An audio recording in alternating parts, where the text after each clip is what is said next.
Hello everyone. Hannah Michaels has published a hot new article that I'd like to bring to your attention. Very timely. These protesters want to declare their freedom from the Queen of England and bring back God's laws. And anyone who considers themselves a Christian should be championing God's laws. And God's laws are primarily the first 5 books of the Old Testament, called the Torah.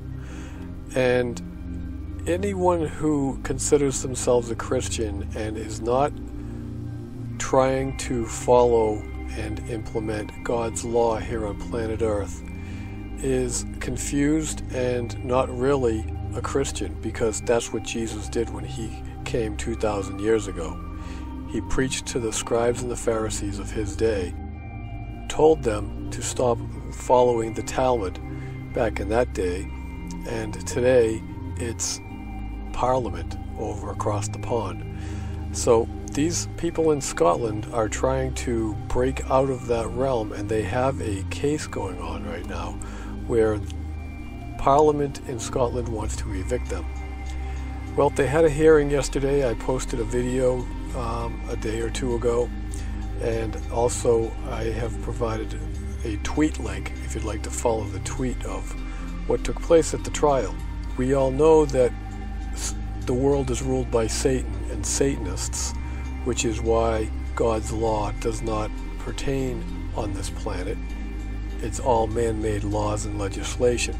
Well, the second coming of Christ is here, and he's the King of Scotland, and he has given these indie camp campaigners permission to hold their vigil in Scotland, in Holyrood.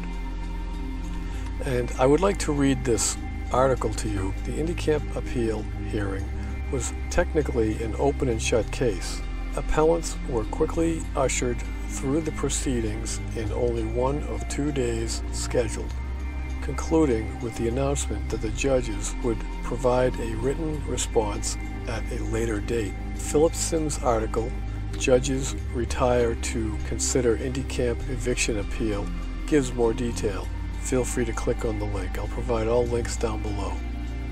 This day in court proved again that the judicial system in Scotland is corrupt.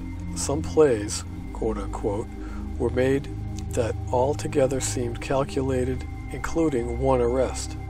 This isn't the arrest you'll be thinking of after reading Sims' article or reviewing his tweets about the hearing. And here's a screen capture clip. The man who says he is Christ is standing on a bench shouting about miscarriage of justice. The police are chasing him. The person who made a timely spectacle of himself in court wearing a gold robe and a red sash saying he was Jesus seemed to enter the stage right on cue. Although he had to be removed from the court by police, sources say that after the hearing, media reps spoke with him outside. For those of you who do not know him, Jah would have never done this in court. The man in this mock charade obviously wanted to discredit the seriousness of the Lord Counsel. If Jah had done what this actor did, he would have been arrested and not interviewed. I have to agree. The opposition goes to great lengths to mock him, but they also go to extremes to hide his presence when they can't mock what he says. This is why he's blacklisted from mainstream media, unless it's used to mock him. Even that is sparingly, because they absolutely do not want to draw any attention to Jah or anything he says or writes, like the way Homer faced the fire. The fact that Phil Sims tries to be fair and offers coverage of all sides is appreciated. Please note that McFarlane misspoke in the hearing about the year the UK authorities were notified.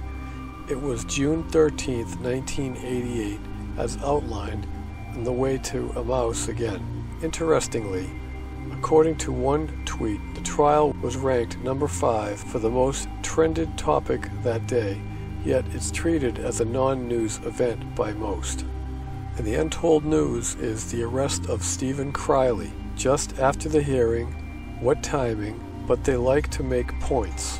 Criley is a friend of Jah's who's been looking for the Stone of Destiny and supporting IndieCamp's goal of an independent Scotland. He has applied to be the lay representative of Maureen MacLeod, one of the appellants, but was denied. However, Mr. Keatings was approved to lay represent the 4-member appellant group. Criley is best known for his search for the Stone of Destiny, traveling around Scotland speaking to people, making videos of progress made, encouraging Scotland to bring out the stone for Christ, and campaigning for Scotland's independence through the True Jubilee. If you've seen video of Richard McFarlane speaking, Stephen Criley is probably behind the camera. One of his latest videos is The Stone of Destiny, Glasgow, 2016. He is also featured in the 7 Hills Ripple Effect by Tony Farrell as one of the 2 shofar blowers. Stephen Criley and Richard McFarlane assisted Farrell in his 7 Hills Horizon project, sounding off shofars at key places around the UK to help bring the walls of corruption down. Criley thought it odd that the police, who were at the hearing, waited until after it was over to detain him outside St. John's Cathedral. 2 officers arrived to take him to the police station for questioning regarding written threats. During his police interview, they presented him with a small highlighted section of page 9 of Christ's second affidavit, basically the part about how the law calls for executions. They had evidence of it being submitted to court, although during the hearing they said that it went missing, parentheses. They said they had evidence of him posting it. They wanted to know if he had signed it, Christ. Revelation 17:14, "These shall make war against the Lamb, and the Lamb shall overcome them, for he is Lord of lords and King of kings, and they that are with him are called and chosen and faithful." After spending the night in jail, Criley went before the sheriff's court, which is not a public court, and thus media is not allowed.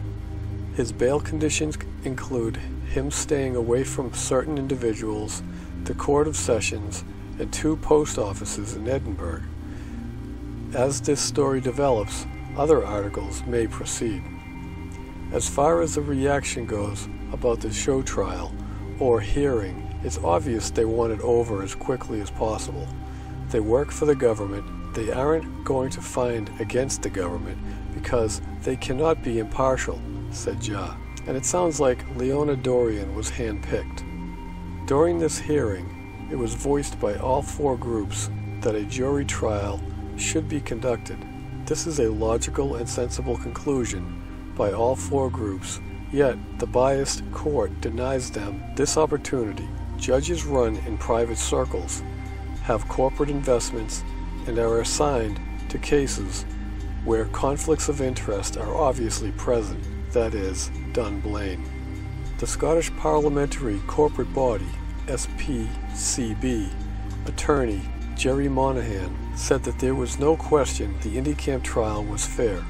Of course there's question. There have always been questions. Who is he fooling with this rhetoric?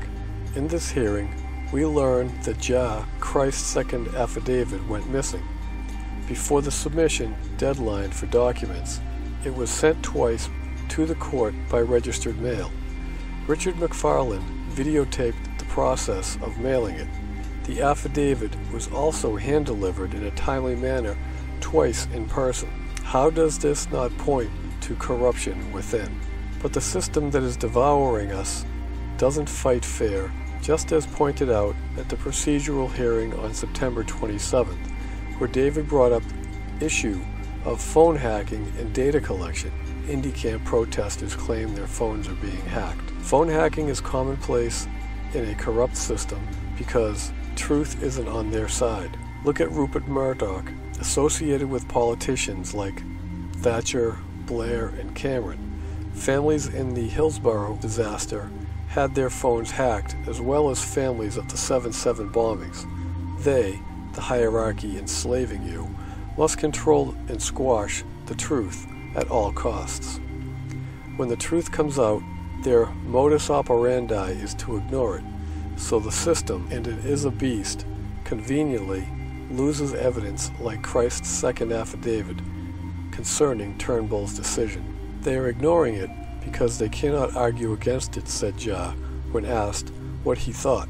He also pointed out that he dealt only with the evidence from the original trial, and he picked apart Turnbull's decision. His second affidavit can be read here at King of Scotland on Tony Farrell's website. Jah sadly yet firmly said, people don't want God's law. That's why the war, World War III, is going to happen. The war is going to happen because it is the only way to wake people up. God is going to punish his witness nations for not returning to his law, his ways. This includes Scotland. Scriptures from the King of Kings Bible, Genesis 38:27, that support. Everyone is complacent and content to have a beast system rule over, enslave, and impoverish them. They enable it and feed it. God will bring everyone to their knees and beg for his forgiveness and mercy, and this lesson is going to hurt, where billions are going to die in the war. We've already been whipped, but we still do not learn. We love our captor, the system, and this form of enslavement has not been enough to rally the nations who would rather play nice with the system than fight for the trial of justice for all. At the hearing, David pointed out that the judges could not judge the case and asked for a jury trial. Jah's response was, what David said was perfectly true. It would be nice for the people to see that and rise up. There will be no justice otherwise. Jah clarifies that Stephen is falsely accused of sending threatening letters. There is no threat, unless they refuse to obey the law, and Elizabeth Mary Alexander Battenberg swore to maintain to the utmost of her power God's law. If they consider it a threat, then they are admitting for all the world to see that they refuse to obey the law and are proving themselves beyond doubt to be criminals. This is a historic, momentous case that's taking place right now, and the only way that World War III can be avoided is if people rise up and defend and fight to implement God's law. If God sees people trying to bring back his law here on planet Earth, if people are too complacent to care, those who call themselves Christians, and they don't stand up and fight man-made legislation, then God is going to allow the wrath of World War III to take place, and the two witnesses, Great Britain and the United States, will fall. Okay guys, live and love. Peace.